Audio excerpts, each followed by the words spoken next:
Hello friends, welcome to SV academy. हम friends इस video में डिस्कस करेंगे रिफॉर्म्स ऑफ वेरेन हेस्टिंग्स। काफ़ी इंपॉर्टेंट टॉपिक है दोस्तों। अगर आप हिस्ट्री को परस्यू करते हो या यूपीएससी या स्टेट पीसीएस के एग्जाम्स देते हो तो so when Warren Hastings assumed the administration of Bengal in 1772, he found it in utter chaos। बहुत बुरा हाल था दोस्तों। बुरा हाल का सिंपल रीजन ये है कि चीज़ें एस्टेब्लिश नहीं हुई थी। अंग्रेज जो थे वो खूब लूटते थे, और सिंस कोई अथॉरिटी नहीं थी, क्योंकि नवाब की भी रिस्पॉन्सिबिलिटीज कम हो गई थी, तो सभी अब्यूज करते थे। जो भी पावर में था वो अब्यूज करने की कोशिश करता था। ज्यादातर अंग्रेज अब्यूज करते थे, जमींदार भी अब्यूज करते थे, खूब डकैती वगैरह सब कुछ चल रही थी। अंग्रेज तो खूब लूट रहे थे, खूब, है ना। तो अटर कैओस में था सब कुछ ही। The financial position of the company became worse and the difficulties were intensified by famine. तो देखो, हद वाली बात है दोस्तों कि भाई कंपनी जो है ना वो लॉस में, सी लॉस में है दोस्तों। इसके ऑफिसर्स जो है ना वो काफी ज्यादा रिच होते जा रहे हैं, जिनको नवाब्स बोला जाता था इंग्लैंड में, कि भैया ये खुद ही नवाब्स हैं। एनओ वर्ड यूज करके, है ना। खूब लूट के आते हैं इंडिया में, सबको पोस्टिंग चाहिए थी इंडिया में। और इंडियंस जो थे वो भी सफर कर रहे थे। तो वे अजीब सी बात यह है कि कंपनी भी लॉस में। सबसे बड़ा बात तो ये है कि चलो इंडिया वाले लॉस में समझ सकते हैं कि उन पे कोई अत्याचार कर रहा है ना। लेकिन ये कंपनी कैसे लॉस में है ना। तो कंपनी भी लॉस में है, फायदा किसका हो रहा है? ऑफिसर्स का। तो क्लियरली दिख रहा है कि करप्शन बहुत ज्यादा है सिस्टम में। और फेमाइन आया था। फेमाइन आ गया था क्योंकि सिस्टम ऐसा था दोस्तों। डुअल गवर्नमेंट इंप्लीमेंट करी थी किसने? डुअल गवर्नमेंट इंप्लीमेंट करी थी क्लाइव ने, जो पहले गवर्नर थे। Therefore, Warren Hastings realized the immediate need for introducing reforms। तो काफी सारे रिफॉर्म्स लाए वेरेन हेस्टिंग्स। वो हम देखेंगे क्या है। वेरेन हेस्टिंग्स पहले governor general of Fort William in Bengal. तो सबसे पहले तो abolition of the dual system. Dual system का मतलब दोस्तों ये था कि दीवानी, दीवानी का मतलब होता है रेवेन्यू कलेक्शन। जैसे आजकल आईआरएस कलेक्ट करते हैं, या इनकम टैक्स कह सकते हो या जीएसटी कह सकते हो, आज के टाइम में होता है। तो रेवेन्यू कलेक्शन मतलब पैसा कलेक्ट करना। ये रिस्पॉन्सिबिलिटी दोस्तों अंग्रेजों की थी, ब्रिटिशर्स की। सिंपल वर्ड्स में समझाऊंगा, ज्यादा कॉम्प्लेक्स नहीं करूंगा। इंग्लिश की थी। और फौजदारी या निजामत कह सकते हो, ये रिस्पॉन्सिबिलिटी दोस्तों थी नवाब की। तो अंग्रेज बड़े चालाक थे। लॉर्ड क्लाइव गलती करके गए थे वैसे उनके टाइम में, शायद यही फिजिबल हो पाए। तो बेनिफिट ऑफ डाउट अगर आप देना चाहो तो। लेकिन बड़ा ही अजीब सा सिस्टम है कि पैसा सारा अंग्रेजों के पास जा रहा है। और पुलिस पावर्स, है ना, कि लॉ एंड ऑर्डर जो है वो नवाब को देखना है। वो नवाब को देखना है। तो नवाब बोलता था पैसा तो मेरे पास आ नहीं रहा है। राइट, पैसा तो मेरे पास आ नहीं रहा है, मैं कैसे देखूं?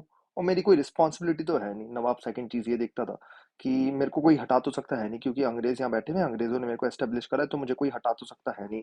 अंग्रेजों ने रिस्पॉन्सिबिलिटी भी ले रखी थी कि निजाम पे कोई अटैक भी नहीं कर सकता। पॉइंट आई होप आप समझ पा रहे होगे। तो निजाम, तो ये नवाब निजाम में वर्ड यूज कर रहा हूँ बार बार। नवाब वर्ड है, निजाम वर्ड दोस्तों हैदराबाद में यूज होता है। तो नवाब वर्ड है, लेकिन ये निजामत, निजामत बोलते थे इसे। या इसको आप कह सकते हो फौजदारी, लॉ एंड ऑर्डर। अंग्रेजी में अगर बोला जाए तो लॉ एंड ऑर्डर।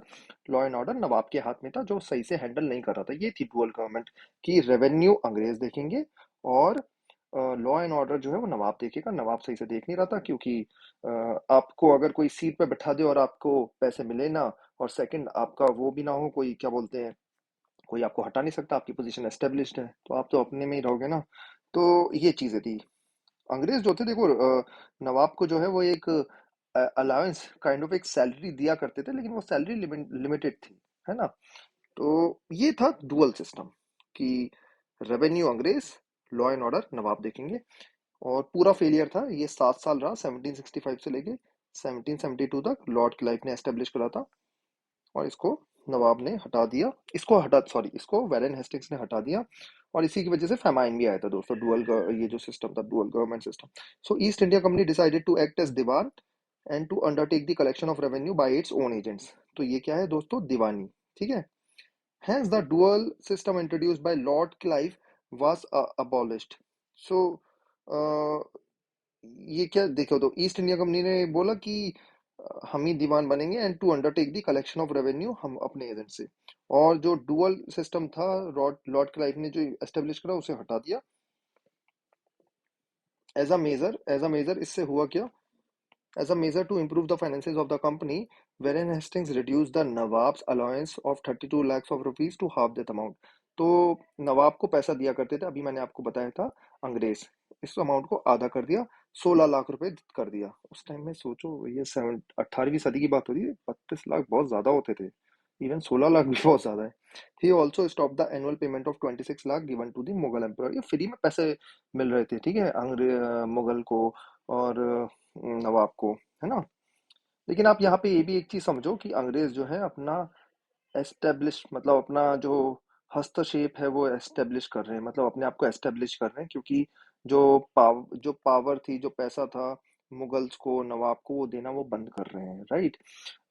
तो ये एक इस सेंस में आप थोड़ा सा नेगेटिव भी समझ सकते हो कि इंडिया वालों की पावर कम होती जा रही है, अंग्रेजों की पावर बढ़ती जा रही है। But from administration point of view सही डिसीजन है ना। पॉजिटिव नेगेटिव्स आपको दोनों दिख गए होंगे, और क्लियर भी आई थिंक हो गया होगा कि अंग्रेज किया क्या किया वेरेन हेस्टिंग्स ने पैसे बचाने के लिए। कि हम, अभी मैंने आपको समझाया कि कंपनी के पास पैसे बहुत कम थे, तो कंपनी के पास पैसे बढ़ाने तो क्या करना होगा, जो पैसे हम कहीं और दे रहे हैं जैसे नवाब को, मुगल्स को, वो कम कर दो। साथ साथ में खुद ही देखो ये दीवानी और फौजदारी, ठीक है। तो दीवानी मैंने आपको समझा दिया, अभी कैसे देख रहे हैं, अपने एजेंट्स एस्टेब्लिश करे, कलेक्टर एस्टेब्लिश करे जो कलेक्ट करते थे। हम आगे अभी देखेंगे दोस्तों कि कैसे फौजदारी या लॉ एंड ऑर्डर भी कैसे मेंटेन करा। अभी सबसे पहले रेवेन्यू रिफॉर्म देख लेते हैं जो वेन हेस्टिंग्स लाए। तो पहली चीज हमने डुअल गवर्नमेंट को एंड करने वाला पॉइंट पढ़ा। अब देखते हैं revenue reforms. So after the abolition of the dual system, the responsibility of collecting the revenue fell on the shoulders of the company. तो अब डायरेक्टली कंपनी कलेक्ट करती थी, है ना। फॉर दैट पर्पस एक बोर्ड ऑफ रेवेन्यू बनाया गया कलकत्ता में, कि आपको देखना है कि रेवेन्यू सही से कलेक्ट हो रहा है या नहीं हो रहा। इंग्लिश कलेक्टर्स एस्टेब्लिश किए गए हर डिस्ट्रिक्ट में, कलेक्टर्स जैसे आज आईएएस होता है, वैसे तो अब आईआरएस के हाथ में है ये सब कलेक्ट करना। बट अगर थोड़ा सा गांव लेवल पे जाओ तो वहां पे रेवेन्यू वगैरह थोड़ा स्टिल एसडीएम के हाथ में पावर होती है, जिसको कलेक्टर भी कहते हैं। ठीक है, आज आज के जो आईएएस आईआरएस है मैं उनसे कंपेयर नहीं करता, थोड़ा कंफ्यूज ही हो जाओगे। आप ये समझ लीजिए कि कलेक्टर्स एस्टेब्लिश किए गए, और याद रखो ये कलेक्टर्स अंग्रेज हैं, इंडियंस नहीं है। इंडियंस आगे चल के बनेंगे जब इंडियन सिविल सर्विस आएगी। बट शुरू में इंग्लिश कलेक्टर्स थे जो रेवेन्यू कलेक्ट करेंगे। ट्रेजरी जो है वो रिमूव की गई मुर्शिदाबाद से, ठीक है, और ये एस्टेब्लिश की गई कलकत्ता में। अकाउंटेंट जनरल बनाया गया, ठीक है दोस्तों, कि सही से मैनेज करो कि पैसा सही से आ रहा है नहीं आ रहा। कलकत्ता जो है वो कैपिटल बन गई बंगाल की 1772 में, and shortly after of British India, है ना। और 1912 तक कैपिटल रहेगी। उसके बाद 1912 में दिल्ली बनेगी कैपिटल, ठीक है। आई होप ये पॉइंट आपको क्लियर हो गया होगा। ऑब्जेक्टिव समझो, यहाँ पे ऑब्जेक्टिव ये है वेरेन हेस्टिंग्स का कि कंपनी का रेवेन्यू बढ़ना चाहिए, उसके हिसाब से ये सारे मेजर्स बहुत बढ़िया हैं। नवाब मुगल के पैसे कम किए गए, साथ साथ में ये अकाउंटेंट जनरल बनाया गया, बोर्ड ऑफ रेवेन्यू बनाया गया, सही से पैसे आए इसको देखो, सही से पैसे कलेक्ट करो जा जाके। बोर्ड ऑफ रेवेन्यू, और क्या किया बोर्ड ऑफ रेवेन्यू ने, दो को दोस्तों इनको ना बुलेट पॉइंट्स में लिखना, इतना बड़ा पैराग्राफ में मत लिखना, पैराग्राफ में मार्क्स नहीं मिलते अब, अनटिल अनलेस आप कोई अपने बीए एमए या इग्नू की एग्जाम दे रहे हो, वहां तो बड़े बड़े पैराग्राफ लिखने पड़ते हैं, वरना पॉइंट्स में नहीं लिखना। Board of revenue farmed out the lands by auction for a period of 5 years instead of 1 year in order to find out their real value.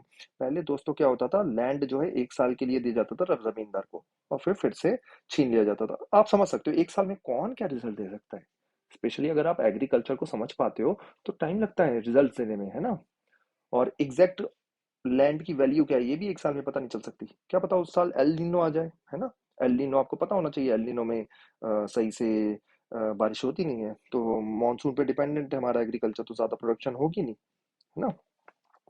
तो 5 साल के लिए लैंड देना शुरू करा बोर्ड ऑफ रेवेन्यू ने इंस्टेड ऑफ 1 year। ये एक और चीज की गई सुधार के लिए। जमींदार को दोस्तों प्रायोरिटी दी गई ऑक्शन में, क्योंकि उनके पास पैसा होता था, वो सोचा जाता था कि जमींदार जो है वो एग्रीकल्चर सुधारेंगे, वो सही से फर्टिलाइजर यूज करेंगे, कुछ ना कुछ इन्वेस्टमेंट करेंगे और अच्छा प्रोडक्शन होगा। However, certain good measures were taken to safeguard the interest of the peasants।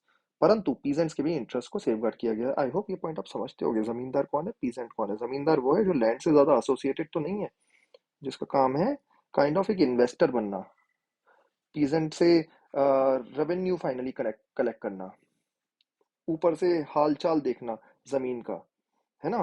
Final owner भी आप कह सकते हो जमींदार ही है। पीजेंट वो है जो काम कर रहा है, काम, जमीन पे जो काम कर रहा है, जो सीड डाल रहा है, जो उगा रहा है फसल को, है ना, काट रहा है, वो सब काम पीजेंट का है। जमींदार ऊपर ऊपर से देख रहा है। तो जमींदार को दोस्तों पावर दी गई, ऑक्शन में उनको बोला गया कि ठीक है आपका ये लैंड है, परंतु पीजेंट्स का भी प्रोटेक्शन का थोड़ा ध्यान रखा गया। याद रखो, थोड़ा, ज्यादा नहीं। Arbitrary cesses and unreasonable fines were abolished. तो क्या कैसे ख्याल रखा गया कि जमींदार जो है सिर्फ रेवेन्यू लेगा, ये नहीं कि कुछ भी सेसेस ले लेगा, कभी भी फाइन लगा देगा, वो सब चीजें हटाई गई। Besides restrictions were imposed on the enhancement of rent. ऐसा भी नहीं हो सकता कि जमींदार जब चाहे रेंट बढ़ा ले, ये सब चीजें भी हटाई गई। परंतु स्टिल ये सिस्टम फेलियर था दोस्तों, क्योंकि रेवेन्यू बहुत ज्यादा था। रेवेन्यू बहुत ज्यादा था। पीजेंट, देखो, पीजेंट को सक्सेस बनाने के लिए तो भारत सरकार को भी बहुत टाइम लग गया। अंग्रेज तो अपनी पूरी लाइफ में पीजेंट्स की जिंदगी सुधार नहीं पाए, एक्सेप्ट फ्यू इयर्स, ठीक है। पीजेंट्स की लाइफ सुधारने के लिए आपको सरकार को हेल्प करनी पड़ती है, लोन देने पड़ते हैं, उसके बाद सिखाना पड़ता है, एजुकेट करना पड़ता है ना, फर्टिलाइजर देने पड़ते हैं, मैन्योर देना पड़ता है ना, वो सारी चीजें होती हैं। उसके बाद इरिगेशन में हेल्प करना होता है, राइट। तो जब तक वो सब चीजें ना हो तब तक पीजेंट्स का भला नहीं हो सकता, है ना। तो सिस्टम फेलियर था। एंड मैनी, जब पीजेंट्स के पास फेल रहे और तो जमींदार को वो रेवेन्यू भी नहीं दे पा रहे, तो जमींदार भी डिफॉल्ट कर गए। डिफॉल्ट करने का मतलब ये है कि जमींदार को पैसे देने होते थे अंग्रेजों को। तो पीजेंट पैसे देता था जमींदार को, जमींदार पैसे देते थे अंग्रेजों को। ब्रिटिशर्स भी लिख दे रहा हूँ।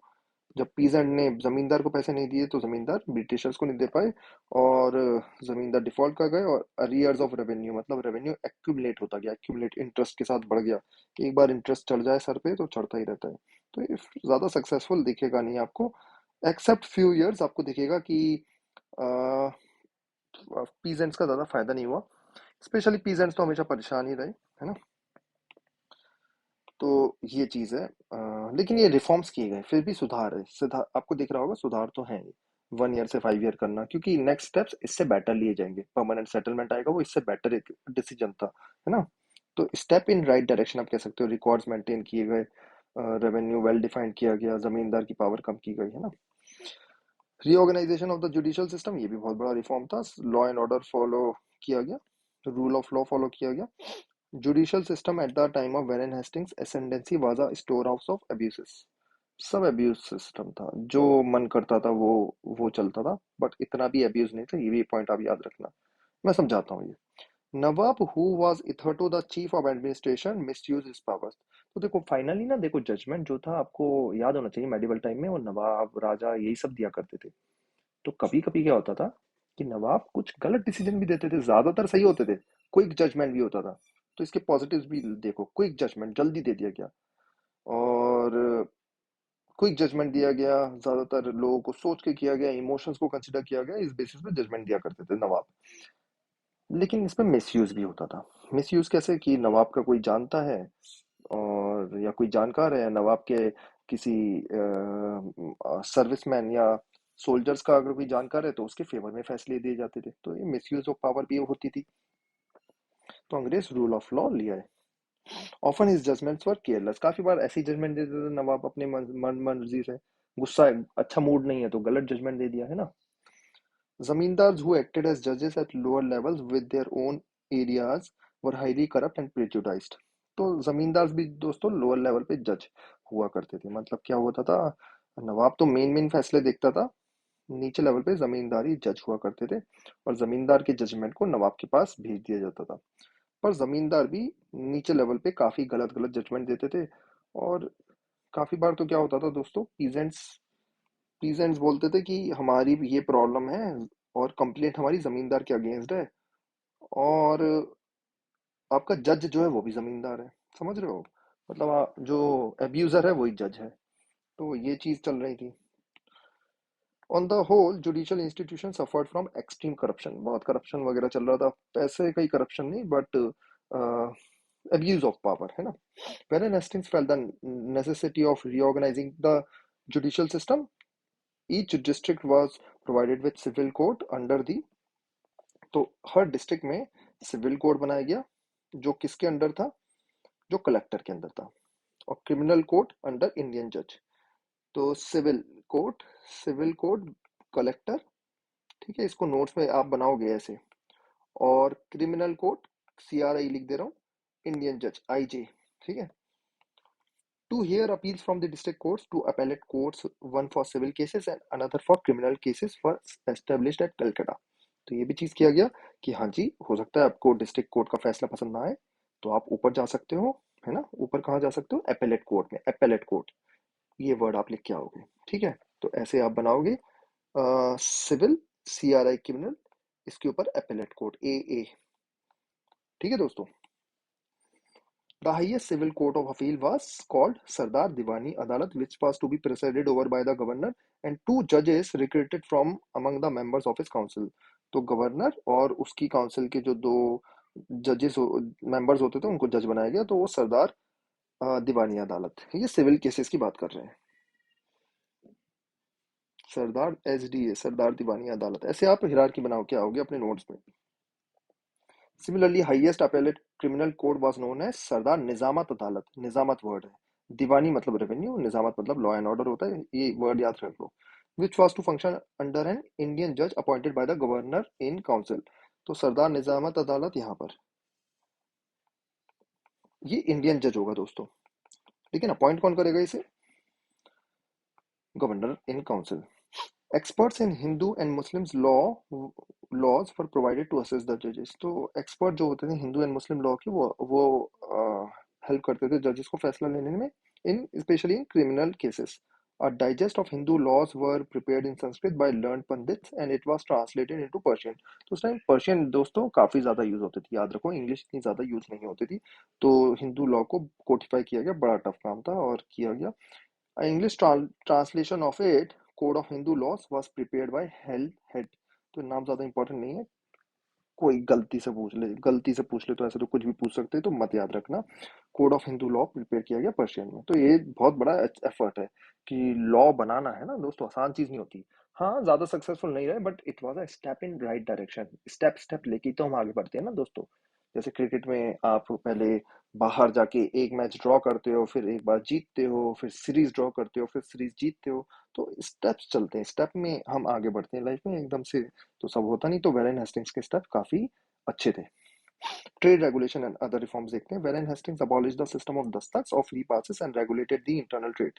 तो दोस्तों काफी बार फ्री पासेस दे दिया करते थे कंपनी के ऑफिसर्स अपने लोगों को या अपने मर्चेंट्स को, और इसका मतलब है कि आपको पैसे नहीं देने, कस्टम ड्यूटी नहीं देनी, ट्रेड ड्यूटी नहीं देनी। ये चीज हटा दी गई, वेरेन हेस्टिंग्स ने ये चीज हटाई क्योंकि इससे कंपनी का लॉस हो रहा था।